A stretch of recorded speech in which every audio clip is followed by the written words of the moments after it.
Dámy a páni, pokiaľ chcete vidieť zúfalca, pozorne si prehliadnite túto fotografiu. Ty potrebuješ psychickú pomoc! Rúška dole, hlavy hore! Pozdravujem. Volám sa Adam a vitajte pri... Nič nové. Máme síce novelizáciu ústavy, ale k novelizácii železníc sme sa ešte nedostali. A čo s tým má vláda? Boha, kto má s tým čo spoločné s tou krajinou? Však tá krajina je rozpadnutá. Tu si treba nastaviť priority. Veď nastavili kultúrno-etické otázky a bezpečnostné prvky do vlakov? Nie, ale mali sme Cyrilo-metodské slávnosti. Keď si zoberiem teraz zaisťovanie ETCS do lokomotív, tak prvé boli v roku 2010-2011, môžete si vygoogliť, kto bol tedy pri vláde, a ďalšie od roku 2024. Takže to, že sa tu 10 rokov alebo nejaké obdobie alebo 5 rokov proste do tohto segmentu neuvoľnili zdroje, to za to nenesie zodpovednosť ani Peter, ani ja. Nežná alebo hodvábna revolúcia, symbolom bolo štrnganie kľúčov. No, štrngajte, jak v novembri. Teraz krieda. Študent z Popradu spustil vlnu kriedových odkazov Ficovi. Šíria sa po celom Slovensku. Zatvorka plus fotogaléria koniec zatvorky. Čo bude ďalšie? Fixka? Papier? Človek má pocit, že nejde o revolúciu, ale že ide na výtvarnú výchovu. Honestly, where does it end with you people? Ja som v škole nikdy nemal všetky pomôcky na výtvarnú, aké som mal mať. Vždy mi niečo chýbalo. Študent kriedov napísal odkaz nášmu premiérovi. Môžem sa ťa spýtať, čo tu narobíš? Pozor, bol to vulgarizmus. A čo tam písalo? Ako chutí Putinov koko? Čože? Tak to rovno do väzenia. Aspoň na 10 rokov. Natvrdo. Tak. Dávame trestné oznámenie. Mňa najviac na tom zaujalo to, že študent kvôli tomuto napisu strávil na policajnom výsluchu viac ako 1,5 hodiny. Policajti asi nemajú čo robiť. Nie, nemajú čo robiť. Nárast agresivity aj kriminality v obchodoch nesúvisí s tým, čo sme tu mohli za posledný rok a pol počúvať z úst našej opozície a mnohých médií, teda s novelou trestných kodexov. Je pravdou, že vďaka tomuto incidentu sa strhla na Slovensku kriedová revolúcia, kde ľudia kreslia po chodníkoch odkazy nášmu premiérovi. A viete čo? Úplne by stačilo, ak by to vôbec neriešila polícia. Dotknutá osoba alebo dotyčný zobral metlu s vedrom, v ktorom by bola voda, a ten odkaz iba vyčistil a potom by si toho študenta predvolali niekde, ja neviem, do zborovne, do riaditeľne, a nikto by to neriešil. A mali by sme po kriedovej revolúcii. Nie, my to musíme riešiť takto. Zavolať na študenta, ktorý kreslí na chodník, niečo kriedol, políciu, ty kokos. Však dobré. Bože môj, teraz sa už budú bať aj kried. Dože ľudia sa boja duhy ako symbol. Teraz sa budú bať aj kriedy, lebo to je progresívna krieda. Viete, ja by som sa nedivil, ak by teraz niekto prišiel so zákonom, že na školách môžu byť iba tabule, na ktoré sa píše s fixkami, lebo tie, na ktoré sa píše s kriedou, sú progresívne tabule. A možno si teraz hovoríte, že bože, to je aká hlúposť. Viete čo? Ja by som sa nesmiel. Tu je možné všetko. Nehovorím? Ja to naspäť nedávam. Mladí priatelia, máme dve možnosti.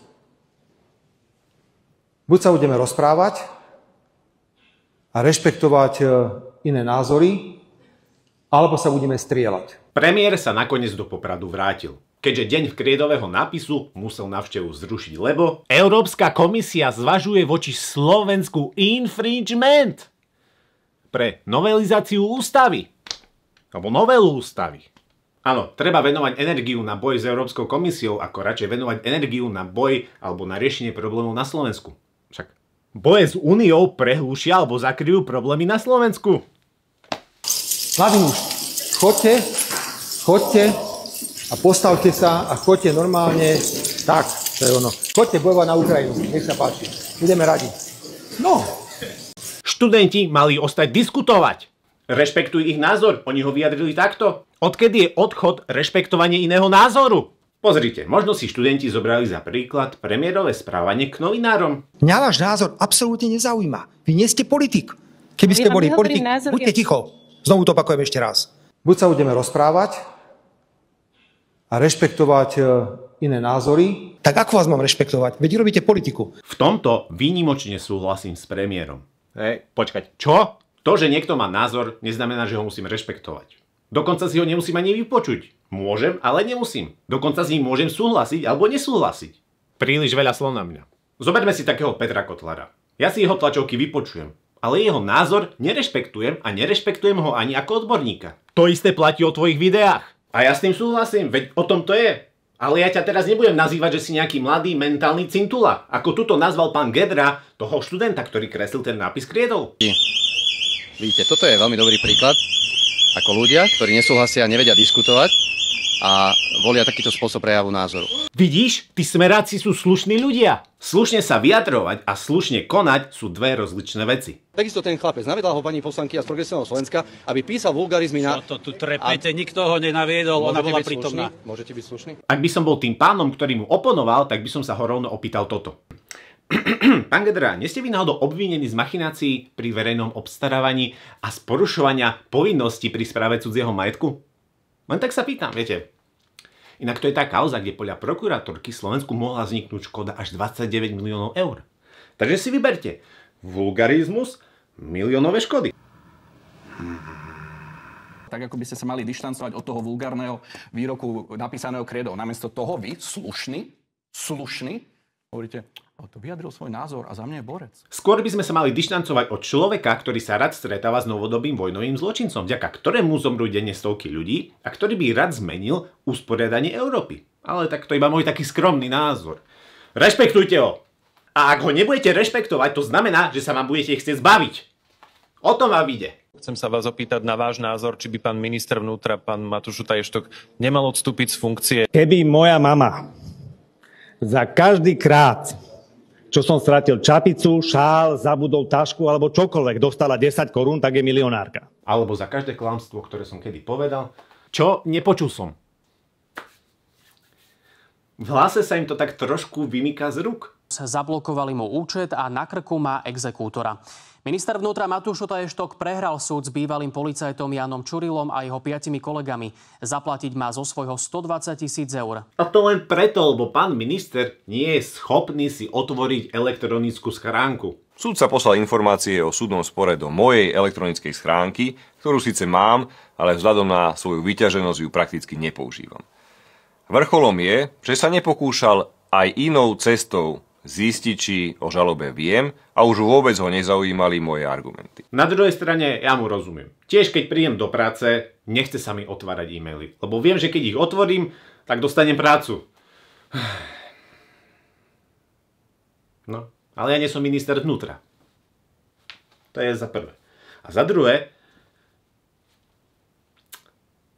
neviem, čo chcem povedať, ale presne to. Čiže problémom nie je to, že minister si nevie otvoriť svoju elektronickú schránku. Problémom je to, že to prišlo do elektronickej schránky. A teraz si predstavte, že toto by sa stalo bežnému občanovi. Ty kokos, skúste niečo nezaplatiť na ten presný dátum. Iba kvôli 1 centu začnú exekúciu. Keď som sa tak zamýšľal, prišiel som na to, ako efektívne riešiť problémy na Slovensku. Máme tu problém s krádežami. Policajti nestíhajú a drobné krádeže ani neriešia. Ale riešia študenta s kriedou. A teraz si predstavte. Dobrý deň, dovolal som sa správne policii? A chcel by som nahlásiť krádež v našom obchode. Je tu momentálne zlodej, kradne a ja neviem, čo mám robiť. Neviem, či mám ho spacifikovať, neviem, či je ozbrojený a tak. Viete mi tu niekoho poslať, prosím vás? Nemáte voľnú hliadku? Aha, a čo ja mám akože teraz robiť? Mám ho nechať vykradnúť celý obchod? Alebo čo mám robiť? No povedzte mi. No, ja tomu rozumiem, že nemáte voľnú hliadku, ale čo mám ja robiť? Super, super. A viete, čo ešte teraz kričí? Že nemá rád Fica. Áno. Že nemá rád Fica. To kričí. Mám to ešte raz opakovať? A kolegovia práve prišli z obedu? Že sa uvoľnila hliadka? Že budete mať hliadku? Že pošlete ju tu? Super, ďakujem veľmi pekne. Ak máte problémy s elektronickou schránkou, počkajte na ministra, ktorý si ju zabudne skontrolovať. Ale stále sa nechytám na tohto mladého inovátora. Ja som za to, aby keď som krádol v obchode, aby som bol v bunde nejakej, ktorá má napísané vzadu krádol som, aby bol umiestnený v blízkosti miesta svojho trvalého pobytu, teda v mieste, kde je všeobecne známou osobou. Richard Glik je politik, ktorý môže mať inovatívne myšlienky, je to jeden z názorov, ale určite to nevyrieši komplexný problém, ktorý tu je. Dnes je 17. november a ak by nebolo 17. novembra, nebolo by ani toto video. No dobre, možno video by bolo, ale musel by som dodržiavať nejaké socialistické normy. A tuto by mi visel Lenin, tu možno Husák, tu... Radšej si ani nechcem predstavovať, že kto. Takže tak, milí súdruhovia, dúfam, že sa vám toto video páčilo. Ak áno, tak ma neposielajte do uranových baní. Ďakujem, vidíme sa v novom režime. Milí súdruhovia a súdružky, vítajte pri tomto videu. Slovo video nie je príliš kapitalistické, ale mám pre vás dobré správy. 5-ročnicu sme splnili za 1 rok a plány plníme na 150%. Povedzte, kde inde si pripomenúť 17. november a slobodu a demokraciu ako v Rusku?